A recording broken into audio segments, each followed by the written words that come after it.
Hello everyone, आज की first year की बायोलॉजी में हम लेक्चर नंबर सेकंड को डिस्कस करने वाले हैं।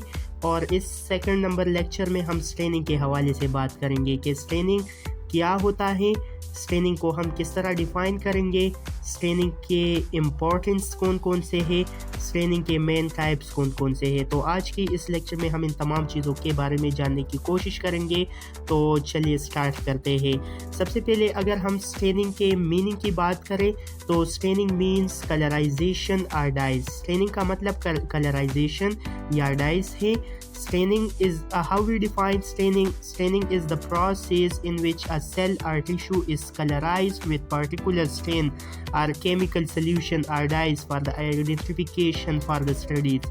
स्टेनिंग ये वो टेक्निक होता है जो किसी भी सेल को या किसी भी टिश्यू को हम ख़ास किस्म का कलर देते हैं। ये ख़ास किस्म का स्टेन, ये एक ख़ास किस्म का सल्यूशन भी हो सकता है, ये ख़ास किस्म का डाइस भी हो सकता है। ये कलर हम क्यों देते हैं? ताकि इसको हम आइडेंटिफाई करें, इस टिश्यू को या इस सेल को या टिश्यू को स्टडी करने के लिए हम उसे कलर देते हैं। तो वो प्रोसेस जिसमें हम किसी सेल को स्पेशल पार्टिकुलर कलर देते हैं और ये कलर एक ख़ास किस्म की केमिकल या डाइस होते हैं। और ये हम इसलिए देते हैं ताकि हम इसकी स्टडी करें, इस टिश्यू का या इस सेल का हम आइडेंटिफिकेशन करें। तो इस प्रोसेस को या इस टेक्निक को हम स्टेनिंग कहते हैं। इसके अलावा अगर हम इसके प्रोसीजर की बात करें तो प्रोसीजर इसका सिंपल सा है। सबसे पहले हम एक क्लीन स्लाइड लेंगे और इस पे हम ये स्पेसिमेन रखेंगे, ये सैंपल रखेंगे और इसको फिक्स करेंगे। सबसे पहले हम इसको एयर टाइट स्लाइड लेंगे और इस पे ये स्पेसिमेन को फिक्स करेंगे। फिर सेकंड स्टेप इसका ये होगा कि इस पे हम ये स्टेन, ये जो कलर है, ये जो डाई है, इसको हम अप्लाई करेंगे और थोड़ी देर के लिए हम इसको रखेंगे। इसको रखने के बाद हम फिर क्या करेंगे, ये जब कुछ टाइम इसका गुज़र जाता है तो फिर इसको हम वॉश करते हैं। वॉशिंग हम टेप वाटर के ज़रिए भी कर सकते हैं और ये वॉशिंग जो है हम इथानॉल यानी अल्कोहल के ज़रिए भी कर सकते हैं। आफ्टर द वॉशिंग फिर इस स्लाइड को हम क्या करते हैं, इसको हम एयर ड्राई करते हैं। तो ये आप देख सकते हैं इन्होंने क्या किया है, ये जो स्पेसिमन है इन्होंने कलर को एब्जॉर्ब किया हुआ है। ड्राइंग के बाद फिर हम इस तरह करेंगे कि under the microscope you can see that, फिर इस स्लाइड को हम यहाँ पे रख कर इसको अंडर द माइक्रोस्कोप देखेंगे और इसका बाकायदा ऑब्जर्वेशन करेंगे अंडर द माइक्रोस्कोप। तो इसी तरह हम स्लाइड को बना भी सकते हैं और इसको हम डिस्कस भी कर सकते हैं। तो ये आप लोगों ने याद रखना होगा। हम बात करेंगे about the importance of staining के स्टेनिंग की अहमियत क्या है। तो हम जानते हैं कि ज़्यादातर जो बायोलॉजिकल स्ट्रक्चर होते हैं, ऑर्गेनली सेल या माइक्रो ऑर्गेनिज्म, ये ट्रांसपेरेंट होते हैं, बेकलर होते हैं। तो इसको और भी अच्छे तरीके से देखने के लिए, इसमें कंट्रास्ट पैदा करने के लिए, इसमें डिफरेंस पैदा करने के लिए दो स्ट्रक्चर के दरमियान या दो सेल्स के दरमियान, तो इसको हम फिर कलर देते हैं। ये यहाँ पे आप इस डायग्राम में देख सकते हैं। ये पहला वाला जो डायग्राम है, दिस इज़ विदाउट स्टेन, ये विदाउट कलर है। तो जब भी आप इसको विदाउट डाइस देखेंगे, विदाउट स्टेनिंग देखेंगे, तो ये आपको इस तरह का नज़र आएगा। ये अच्छे तरीके से हमें नज़र नहीं आएगा क्योंकि इसका जो स्ट्रक्चर है ये ट्रांसपेरेंट है, ये बेकलर है। लेकिन जब भी हम इसको बाकायदा डाइस देते हैं, इसको बाकायदा स्पेशल कलर देते हैं, तो ये फिर हमें इस तरह का नज़र आएगा। तो इसमें बाकायदा हम ये डिफ्रेंशिएशन भी कर सकते हैं कि ये एक सेल का सेल वाल है, ये दूसरा सेल है, ये तीसरा, और इसके अंदर ये छोटे छोटे स्मॉल से न्यूक्लियस भी नज़र आएंगे। अगर हम इसको हाई मैग्नीफिकेशन वाले माइक्रोस्कोप के अंदर देखेंगे तो ये बाकायदा अच्छे तरीके से हमें नज़र भी आता है इसके अंदर ऑर्गेनली को। तो इसका अहमियत ये है कि ज़्यादातर ये जो स्ट्रक्चर होते हैं these structure are transparent, ये बेकलर होते हैं, बेरंग होते हैं। तो इसको कलराइज करने के लिए, इसमें कंट्रास्ट पैदा करने के लिए, डिफरेंसेस पैदा करने के लिए इसको हम ख़ास किस्म का रंग देते हैं ताकि इसके सेल के या किसी भी अदर थिंग्स के बारे में हमें डिफ्रेंशिएशन का पता हो जाए। तो इसको आप लोगों ने याद रखना होगा। अगर हम टाइप्स ऑफ स्टेनिंग की बात करें तो वैसे तो बहुत ज़्यादा टाइप्स है, इसमें ज़्यादा है, लेकिन फर्स्ट ईयर की बायोलॉजी में KPK टेक्स्ट बुक के मुताबिक ये जो टाइप्स इसमें डिस्कस किया था तो इसकी हवाले से हम बात करेंगे।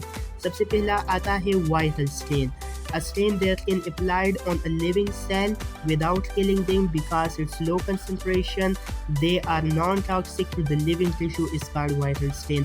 वाइटल स्टेन ये वो स्टेन होता है जिसको हम किसी भी लिविंग सेल को ये कलर देते हैं, ये स्टेन देते हैं। ये क्यों हम देते हैं? ये क्योंकि ये नॉन टॉक्सिक होता है और इसका कंसंट्रेशन इंतहाई कम होता है। कंसंट्रेशन कम होने की वजह से ये जो सेल्स है ये किल नहीं हो सकता, इसकी डेथ नहीं हो सकती।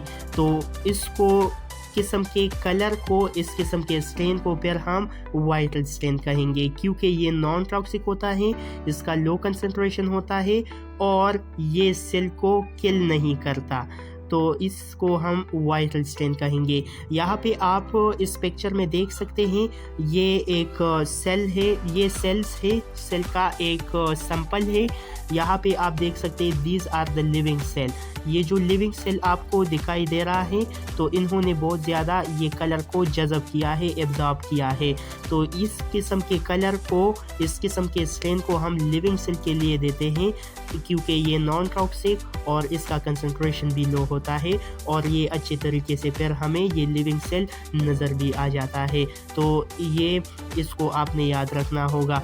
इसके अलावा अगर हम सेकेंड टाइप की बात करें स्टेनिंग की तो सिंपल स्टेनिंग। सिंपल स्टेन क्या होता है? When just one stain is used during the staining is known as simple staining। जब स्टेनिंग के दौरान हम सिर्फ और सिर्फ एक स्टेन को यानी वन स्टेन को हम यूज़ करें, इस्तेमाल करें तो इसको हम सिंपल स्टेनिंग कहते हैं। तो इसको आपने याद रखना होगा। इसके बाद ये जो डिफरेंशियल स्टेन होता है, a staining technique that uses multiple dyes to distinguish between different types of cell or cellular component based on staining property। ये डिफरेंशियल स्टेनिंग ये वो टेक्निक होता है जिसमें हम मल्टीपल कलर को यूज़ करते हैं, एक से ज़्यादा डाइस को या कलर को यूज़ करते हैं ताकि ये जो डिफरेंट टाइप्स ऑफ सेल है या सेलुलर कंपोनेंट है इसमें हमें क्या नज़र आ जाए, इसमें हमें डिफरेंशिएशन नज़र आ जाए। तो इस किस्म के स्टेनिंग को हम डिफरेंशियल स्टेनिंग कहेंगे। तो ये आप लोगों ने याद रखना होगा कि डिफरेंशियल स्टेन ये वो स्टेन होता है जिसमें हम मल्टीपल कलर को यानी डाइस को यूज़ करते हैं ताकि दो टाइप्स ऑफ सेल में या सेलुलर कंपोनेंट में स्टेनिंग के प्रॉपर्टी के बेस पे हमें इसमें डिफरेंशिएशन नज़र आ जाए। तो इस किस्म के स्टेनिंग को, इस किस्म के कलर्स को हम डिफरेंशियल स्टेनिंग या डिफरेंशियल स्टेन कहेंगे। ये आप लोगों ने याद रखना होगा। यहाँ पे आप इस पिक्चर में देख सकते हैं दो स्टेन इस सैंपल को दिया था। तो ये एक कुछ जो सेल्स है ये हमें ब्लू नज़र आता है और कुछ जो सेल है ये हमें पिंक नज़र आता है। तो ये क्यों? क्योंकि इसमें हमने मल्टीपल स्टेन को यूज़ किया ताकि ये जो टाइप्स ऑफ सेल है ये हमें वाज़ेह हो जाए। अगर हम टेम्पररी स्टेन की बात करें तो a stain which can be remove from a tissue after use is known as temporary stain. Temporary stain ये वो स्टेन होता है जो किसी भी टिश्यू को हम दे देते हैं लेकिन कुछ टाइम बाद ये खुद ब खुद ये आसानी से ये रिमूव हो सकता है। तो इस किस्म के स्टेनिंग को हम, इस किस्म के स्टेन को हम टेम्पररी स्टेन कहते हैं। वो स्टेन जो देने के बाद, कलर देने के बाद ये आसानी से क्या हो जाए, रिमूव हो जाए, दोबारा निकल जाए, ख़त्म हो जाए। तो इस किस्म के स्टेन को हम टेम्पररी स्टेन कहते हैं। इसकी example iodine solution temporary stain है जो इसका ब्लू ब्लैक कलर होता है और स्टार्च को स्टार्च की कलरेशन के लिए हम इसको इस्तेमाल करते हैं। अगर हम परमानेंट स्टेन की बात करें तो permanent stain, a stain which can not be remove from the tissue after use is known as permanent stand.